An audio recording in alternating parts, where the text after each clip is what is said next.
voy a hacer cambio de cámara y les voy a compartir mi pantalla.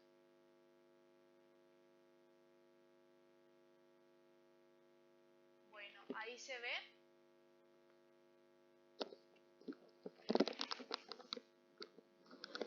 ¿Me confirman por favor si ahí se ve? Perfecto. Bueno, buenas noches a todos. Vamos a comenzar con lo que es técnicas de estudio. Vamos a charlar un par de ellas. Vamos a ver temas bastante concisos y lo más importante porque hay un montón de técnicas de estudio y para verlas todas en los 50 minutos del live es un poco difícil. Posteriormente, si se llega a terminar el tiempo, inicio otro para hacer netamente lo que sería el sorteo del cupo de primeros auxilios. Bueno, para que vean la aplicación y que todo se hace de manera transparente. Ahora sí vamos a arrancar. Bueno, este es el cono del aprendizaje de Dale, que en realidad Dale no le puso el cono del aprendizaje, sino le puso el cono de la experiencia. Dale fue un pedagogo estadounidense. Para irnos a lo concreto, con este cono de la experiencia, lo que se quería expresar es que nuestro aprendizaje es mayor cuando nos involucramos de manera activa y combinamos distintos canales a la hora de procesar la información. Ahora, ¿esto qué quiere decir? Quiere decir que, como pueden ver en la parte derecha, tenemos escuchar a un profesor, leer un libro, ver un gráfico, ver una demostración, tener una conversación, practicar haciendo las cosas y enseñar a otros. Como vemos, entre más activo sea lo que hacemos, mayor porcentaje, perdón, es mi perrita, mayor porcentaje de información tendemos a recordar, ¿sí? Al lado izquierdo tenemos la naturaleza de la participación, que como les venía diciendo, hay dos naturalezas, una pasiva y una activa. La parte activa requiere involucrarnos en las cosas, ¿sí? Entonces, nosotros podemos practicar enseñándole a otra persona lo que sabemos hacer, explicando un tema, para lo cual no requerimos ser docentes, sino simplemente explicarle a nuestros compañeros, juntarnos, bueno, ahora por Zoom y tener este tipo de encuentros y de charlas sobre los temas que estemos viendo, ¿sí? Sea anatomía, histología.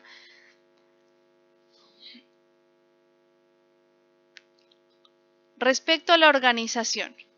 Bueno, respecto a la organización, es muy importante antes de comenzar directamente con las técnicas de estudio,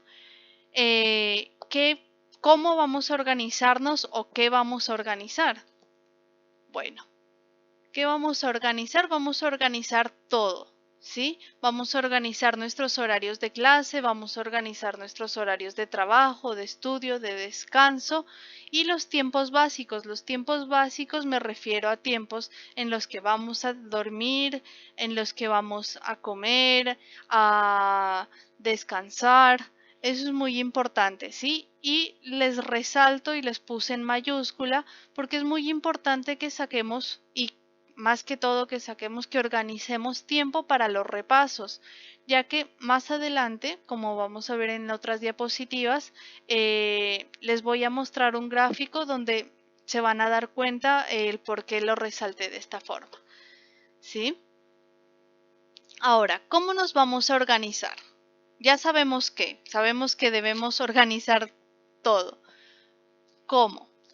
Bueno, vamos a establecer primero de manera mensual, vamos a marcar las fechas importantes, es decir, fechas que no podemos mover. Por ejemplo, si tenemos un examen el 15 de junio o de julio, lo más probable es que ese examen sea en esa fecha y no sea movible, ¿sí? Esas fechas las vamos a marcar de manera mensual. De manera semanal vamos a planear los horarios, ¿sí? ¿Por qué les digo de manera semanal y no mensual todo lo que vamos a hacer? Porque nosotros, además de ser estudiantes, tenemos una vida, además de lo que es la medicina o la enfermería o cual sea la carrera que estudiemos. Y muchas veces tenemos que sacar tiempo para ir al médico, para hacer cosas familiares. Entonces vamos a planear todos los domingos cómo va a ser nuestra semana, ¿sí? Vamos a establecer horarios de estudio. Tratemos de que sea fijo y de organizar una cantidad determinada de horas al día. Por ejemplo, el lunes tengo determinado estudiar 6 horas. ¿Cómo las voy a repartir esas 6 horas para poder hacerlo?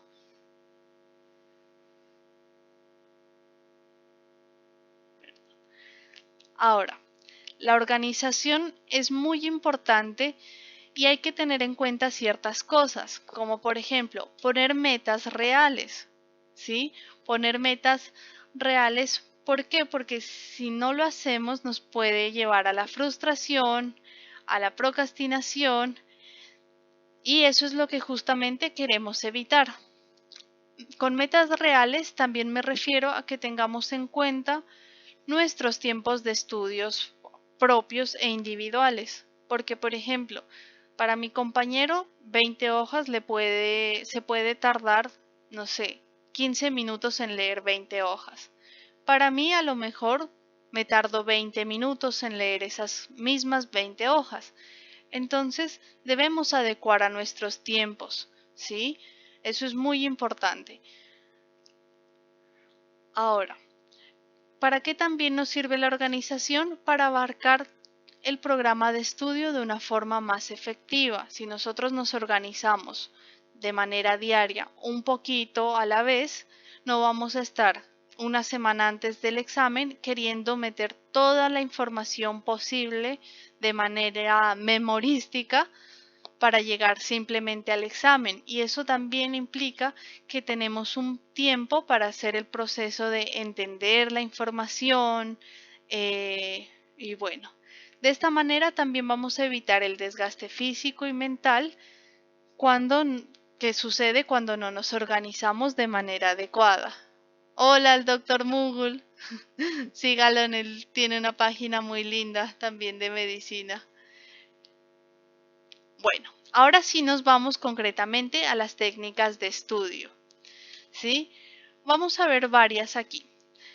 Vamos a hablar sobre subrayar, sobre realizar los propios apuntes, sobre mapas mentales, reglas mnemotécnicas, ejercicios, test y fichas de estudio. Subrayar lo importante. Aquí, ¿qué es lo importante? ¿Qué, cuándo y por qué es importante subrayar? Bueno, primero voy a decir qué es subrayar. Subrayar es una manera de resaltar visualmente la información. Para hacerlo de una manera efectiva, lo primero que vamos a hacer es leer de manera general, ya sea todo el texto o por párrafos. Si por un tema de tiempo no podemos hacer más de una o dos lecturas del texto, lo vamos a hacer por párrafos, porque eso nos permite, una vez leído, al menos los párrafos, subrayar lo importante, porque muchas veces en los libros tenemos que nos nombra varias hipótesis de lo que ha ido sucediendo o de los cambios que ha ido teniendo en el tratamiento, pero nosotros necesitamos subrayar el tratamiento que se esté haciendo de manera actual, ¿sí? Entonces, por ahí subrayamos todo lo anterior y actualmente eso no se está haciendo, pero simplemente lo nombraron en el texto para explicar cómo se había llegado al tratamiento actual. Eso es importante, ¿sí? Bueno, entonces hacemos una primera lectura, una lectura más pasiva para conocer el texto, para amigarnos. Tras realizar esta primera lectura, hacemos ya una lectura más activa, ¿sí? Donde vamos a tratar de entender y retener esa información, donde vamos a tratar de comprender de la mejor manera todo lo que nos está diciendo el texto. Vamos a subrayar los conceptos importantes, ¿sí? Esto quiero que quede muy claro, ya que lo que subrayamos nos ayudará a repasar más adelante. ¿Cuáles son los consejos para subrayar? Bueno, evitar subrayar frases, ¿sí? Evitar subrayar más de 2 o 3 palabras seguidas. Tratemos de subrayar cosas muy concretas que nos den una idea del párrafo en general. Porque si subrayamos, por ejemplo, como está en la foto, si subrayamos todo, un párrafo completo, más adelante va a ser imposible que discriminemos cuál información es importante de la cual no, ¿sí?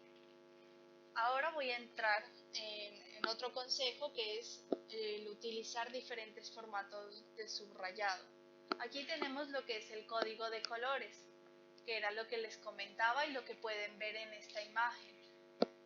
Yo en lo personal no utilizo tantos colores, utilizo simplemente 3 para títulos, para conceptos importantes, y el rojo lo utilizo para preguntas.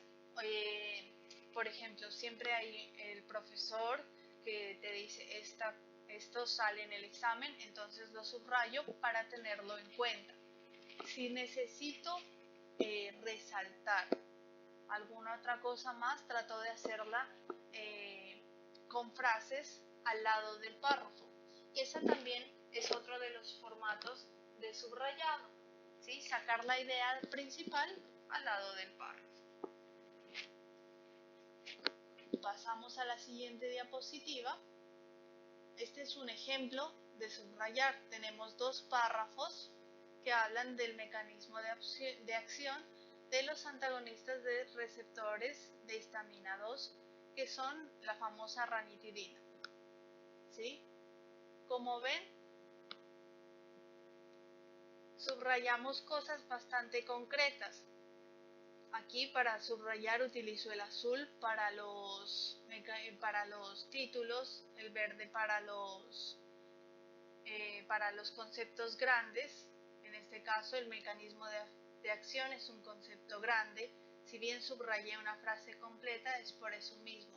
Con el tiempo se va aprendiendo a discriminar las cosas que son importantes de las que no, ¿sí? Esto es un tema de ejercitar, subrayar lo importante. Ahora, ¿para qué sirve esto? Bueno, ayuda a concentrarse y memorizar más información. Ayuda a mejorar la capacidad de análisis. También nos permite organizar mejor las ideas y permite que los repasos sean más rápidos.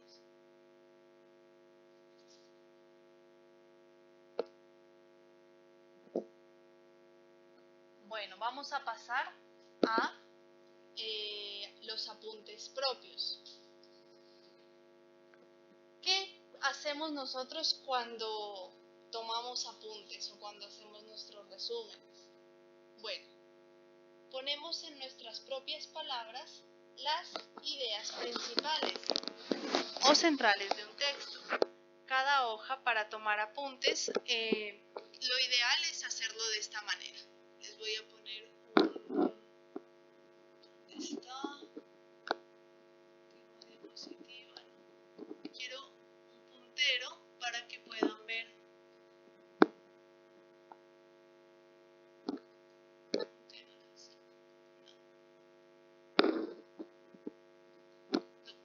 Aquí les voy a mostrar cómo es, cómo debería idealmente dividirse la hoja de subrayado. Bueno, esta es nuestra hoja, ¿sí? Tenemos en la parte derecha un espacio pequeñito donde nosotros vamos a ir sacando las palabras principales y también vamos a ir anotando las preguntas que tengamos sobre ese tema en esta parte. Y en la parte de abajo vamos a dejar un espacio pequeñito y en una sola frase vamos a poner de qué se trata el tema, o sea, de los apuntes que tomamos aquí en esta hoja.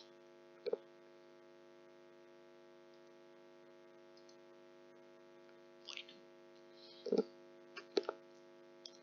eso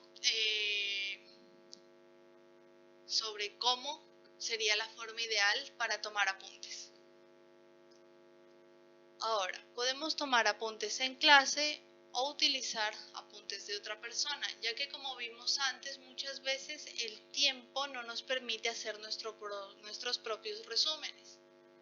Lo ideal, y por lo menos lo que a mí me gusta hacer, más que usar apuntes de otra persona, es hacer los apuntes de clase y a partir de esos agregar las cosas que vaya leyendo del libro. ¿Sí?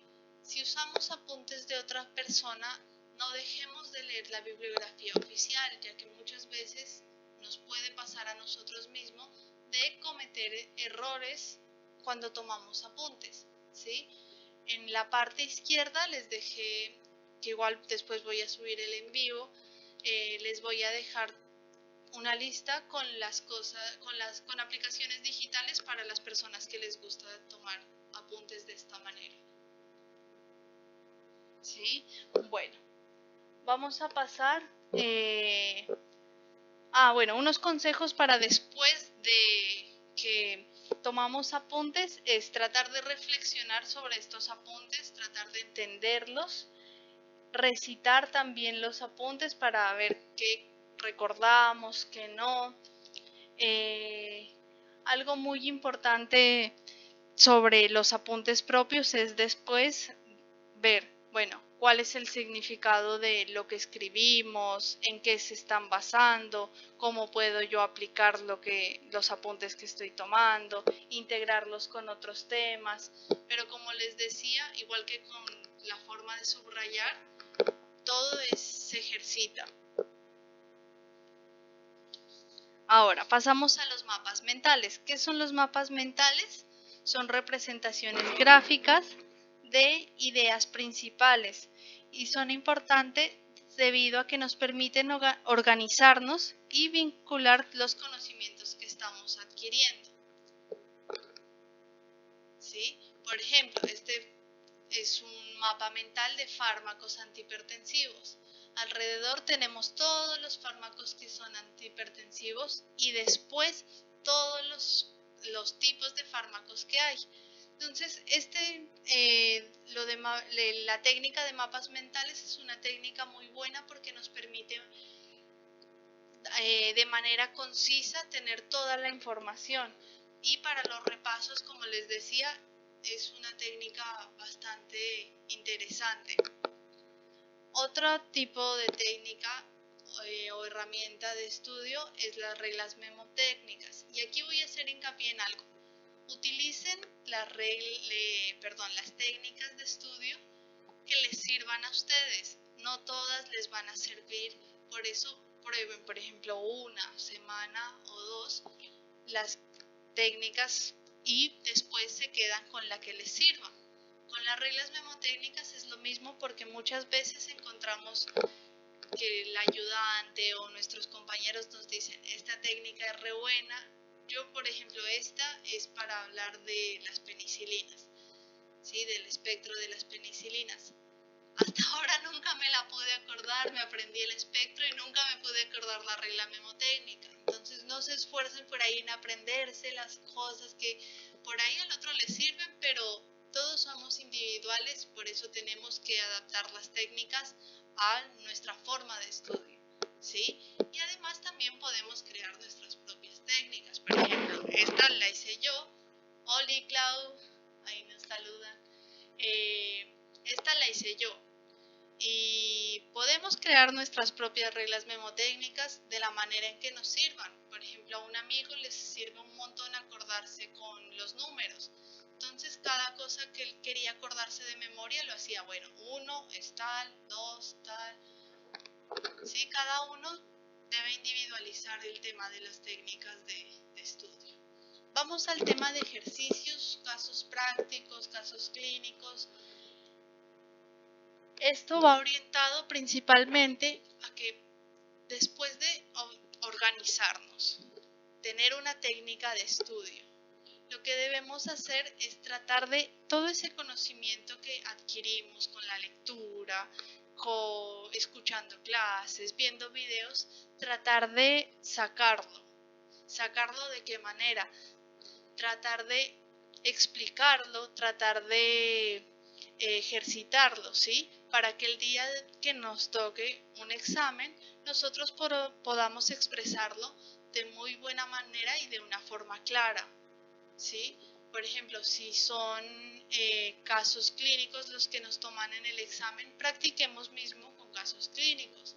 Si tenemos un examen oral, entonces practiquemos hablar de los temas que ya hemos venido estudiando, practiquemos con nuestros compañeros o se ponen un espejo enfrente y ustedes mismos van recitando las cosas como se las aprendieron, como si le estuvieran explicando a alguien. Algo que a mí en lo personal me sirve mucho cuando son exámenes orales es grabarme en el celu, me grabo, después me escucho. Digo, bueno, en esta parte no se entiende muy bien lo que quiero decir, vuelvo y trato de explicarlo de otra manera. ¿Sí? Acá seguimos con lo mismo, si el examen es un test, bueno, tratamos de resolverlo. Ahora, flashcards o fichas. ¿Qué son? ¿Para qué se usan? ¿Cómo se realizan? Bueno. Las flashcards son tarjetas que tienen dos caras y se utilizan para estudiar y repasar conceptos, fechas, fórmulas, lo que se requiera. ¿Sí? Hay dos tipos de flashcards. Una es esta, la cual tiene dos caras. En una de las caras va a tener una pregunta y en la otra cara va a tener las respuestas a esa pregunta. Por ejemplo, ¿cuáles son los YECA? Que son un tipo de fármacos. Entonces, ¿cuáles son? Atrás tenemos la listita de cuáles son. Eso lo utilizamos para repasar.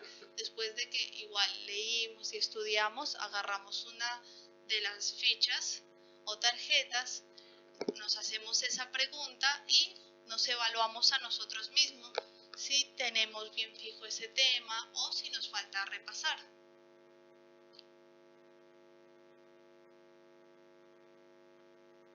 Este es el otro tipo de modelo de flashcard que es simplemente para hacer resúmenes o para hacer síntesis, ¿sí? Aquí tenemos la ficha de clopidogrel con toda la información, su farmacocinética, su farmacodinamia, efectos adversos, que también pueden utilizarse para los repasos. Traten de, si hacen este tipo de fichas para resúmenes, ser mucho más concisos aún y utilizar palabras claves, ¿sí?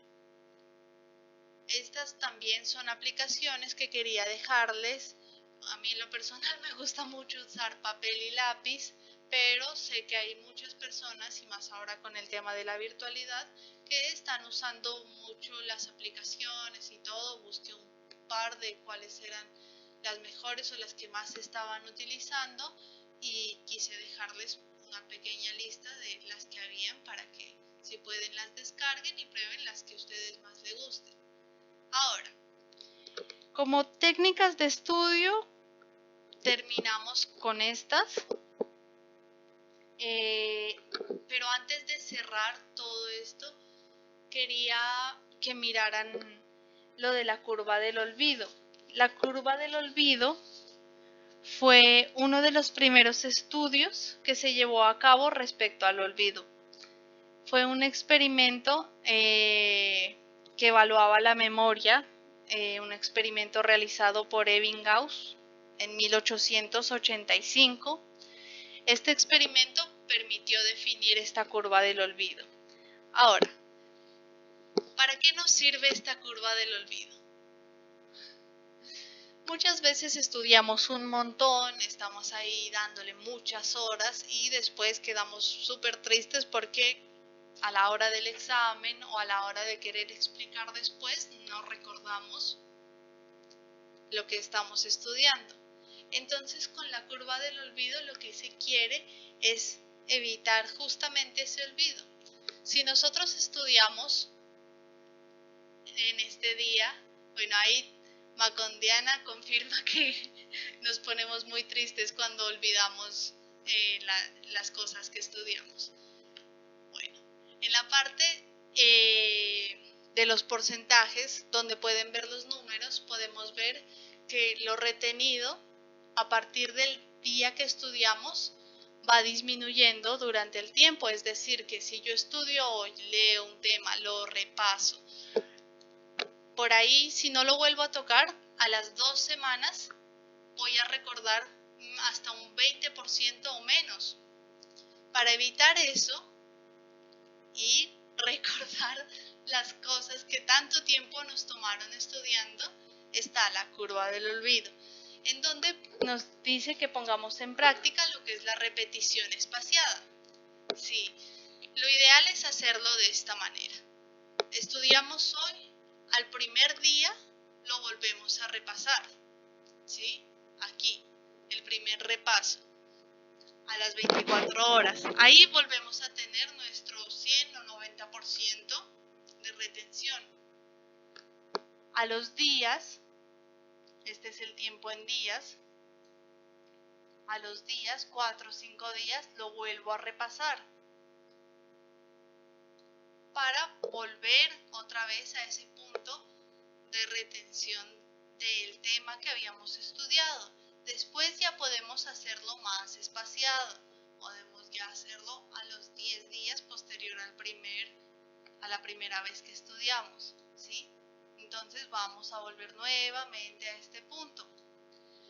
Por eso les decía que debemos sacar este tiempo para los repasos y que era muy importante sacarlo o programarlo más que todo el tiempo de los repasos, porque de esta manera es como vamos a hacer que la información la retengamos y podamos utilizarla en el transcurso del tiempo, porque muchas veces nos pasa eso, que estudiamos un montón, vamos al examen y por ahí nos frustramos porque de todo lo que pensábamos que nos acordábamos ya no lo recordamos, ¿sí? Y las formas de repaso son esas, tratando de sacar lo que nosotros sabemos, practicando las cosas, agarrando las fichas o resúmenes o lo mismo que subrayamos y repasando, ¿sí? Bueno, con esto no se lee muy bien, pero bueno, aquí dice gracias por su atención. Y como último quería decirles esta frase que es cuenta lo que sabes. Veamos o tratemos de normalizar el tema de ver los exámenes como una instancia más de aprendizaje, como estamos contando todo eso que estudiamos en estos días, todo eso que leímos y todo eso que nos esforzamos por saber, ¿sí? Veámoslo como una instancia más de aprendizaje para que así podamos también disminuir un poco el estrés que involucra todo ese tema de voy a ir a rendir ese examen, tengo miedo de que me vaya mal. Tratemos de verlo eso y practicar mucho previamente de la forma en que vaya a ser el examen. Así va a ser como un repaso más. Si yo practiqué, no sé, con mis compañeros un examen oral o enfrente del espejo, después esa instancia del examen va a ser un repaso más para nosotros, ¿sí? Espero que les haya servido muchísimo. Voy a terminar el en vivo para que